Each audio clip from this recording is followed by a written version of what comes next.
I want to show you. One other thing. Elon Musk has said a bunch of also idiotic things. Let's start off with the Elon Musk video first and foremost. Okay, here it is. If you don't pay the $8, your tweets will be suppressed by an algorithm. Not making up. He said it to a room of investors yesterday and claimed that this would solve hate speech. You'll have to scroll really far to see unverified users. The way I think about it is that, so I'm trusting you with the future of our country, of the world, actually, when you're in charge of a media like that. So how do you prevent, so being Jewish, how do you prevent this anti-Semitism? Or if I were black, how do you prevent all of the... So how do you prevent the use of the N-word? We should be able to figure out with software how to moderate this and prevent that from happening. Is that true or not? Yeah, yes, absolutely. Totally agree. Temporarily, people have been able to put some hate speech on Twitter, but then it's been taken down immediately. So what's up? So you're anti-hate speech now? What's up, bro? I thought you were pro-free speech, which everybody knows is just pro-hate speech, because no one's out there going, how dare you say the sky is blue? Ban this motherfucker. No, when people talk about free speech, we're talking about the boundaries, okay? And the idea is, what are the boundaries of free speech? No one gives a fuck when you say, I like strawberries, okay? No one's like, dude, ban this guy. No, people talk about hate speech, and when you say, oh man, I love free speech, you're just basically saying you want a system where there are no consequences to you saying the N-word or you being hateful towards marginalized groups. That's it. So now,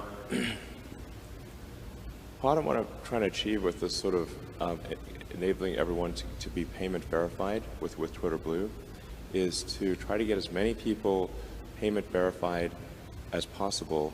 It's only he says payment verified, as though there's no other way to do this verification process. He's like, oh, well, we just want to make everybody pay for the platform. That's basically it. Why the would we literally pay while we are the ones who are creating the content? It makes no sense. At least like with Meta or Facebook and all these other platforms, like they understand that like UGC is what makes the platform what it is. If no one posted on TikTok, then TikTok would not be TikTok. If no one posted on Twitter, then Twitter would not be Twitter. He literally is just like, dude, you need to pay me to keep posting on the platform that I just bought, okay?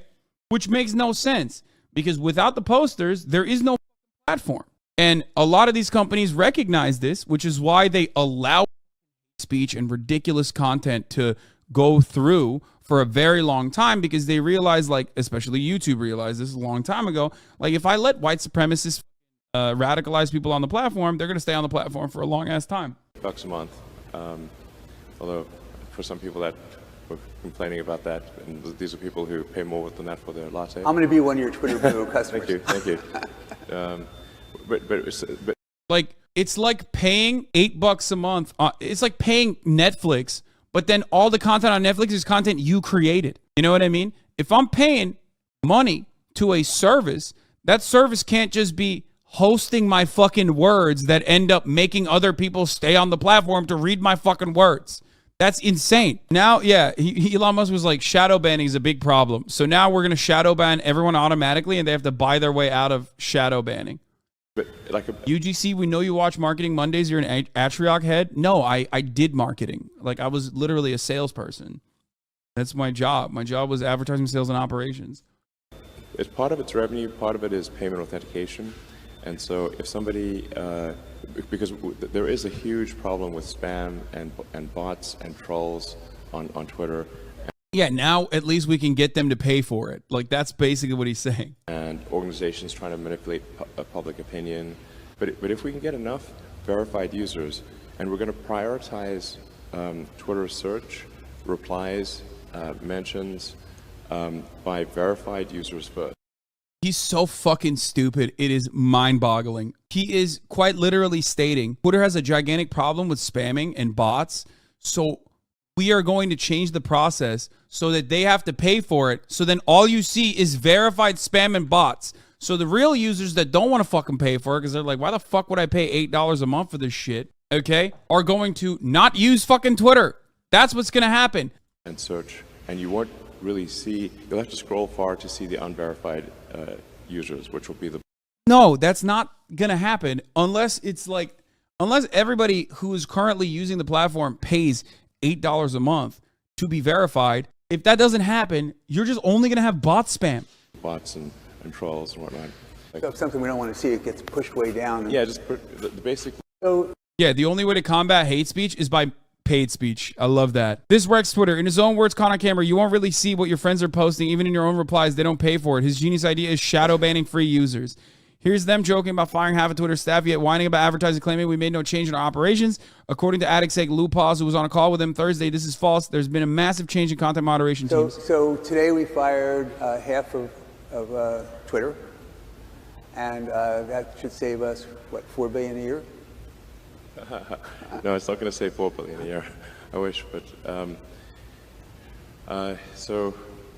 I mean, to be frank, Twitter This was dumbass like, bro, I didn't really think this through. I didn't really think this through. Not good idea. I know. Shut up.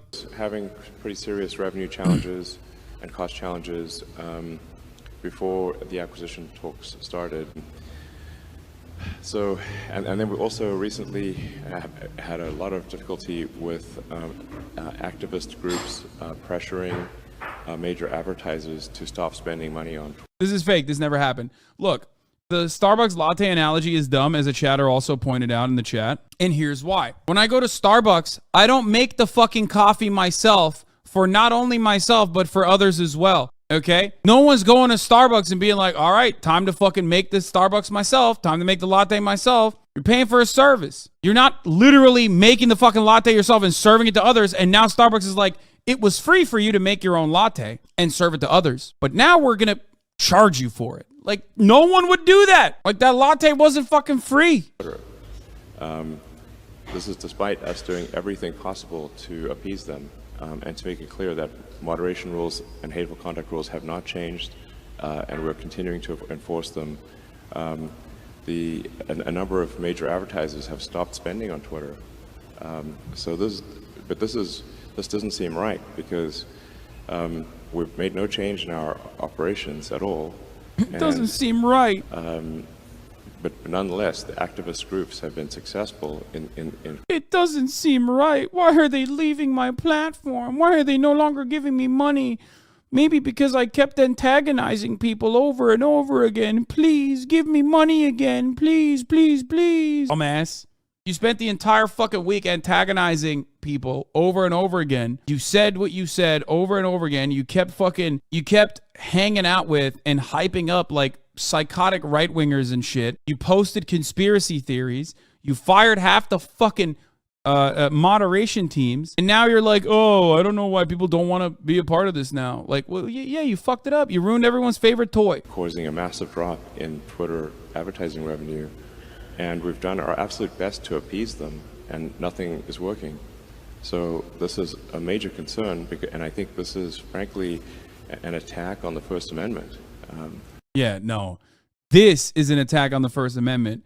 Not the fact that he has decided, that like free speech can only be paid for. Like if even in his own narrow framework of what it means to have free speech, he quite literally is like undermining that. Okay, by saying, in order to get on the algo, you have to fucking pay. What he's claiming here is what Instagram did to their timelines, but 1,000 times worse. Also, $8 per account will remove spam is absurd. He said price will scale with local economies, so bot farms will buy accounts in Argentina for a real exploit used on a Nintendo eShop. Like, if activist groups can pressure advertisers upon which Twitter is fundamentally dependent to, suppress free speech, then that doesn't seem right. Like, advertisers choosing not to fucking advertise on Twitter is not attacking free speech, dog. That's crazy. They are so geared on seeing things from these political fucking lines, okay? You can't see, and also thinking that billionaires, of course, are the most successful members in society, and you believe in meritocracy, so you believe that, like, this guy deserved to be there. Because if you don't believe that this guy deserved to be there, that kind of fundamentally destroys everything you knew and everything you learned about capitalism. The moment that you realize it's like a piercing of the veil. Like, it's like realizing that your dad or your mom is not like this godlike figure, but a human being, okay? And human beings are complex. Human beings are not infallible. Human beings are imperfect. It's like that moment where you realize like your parents are real humans, okay? They fuck up. They're not as smart as you think they are. When you realize like, holy shit, Elon Musk is not this mega genius. What the fuck? Everything kind of falls apart a little bit. To have a useful humanoid robot. Now, the economy is fundamentally GDP per capita times capita. If you no longer have a constraint on capita because of a useful humanoid robot, it is not clear that there's any limit to the size of the economy. Yeah, but what happens to the humans? Automation is great, but automation under capitalism leads to not people having a fucking 4-hour workday or an 8-hour work week, rather, but instead people being unemployed, underemployed, cast aside. That's the issue, because all technological achievements under capitalism are done at the behest and the benefit of capital owners, an increasingly smaller group of people that have access to all the wealth and power.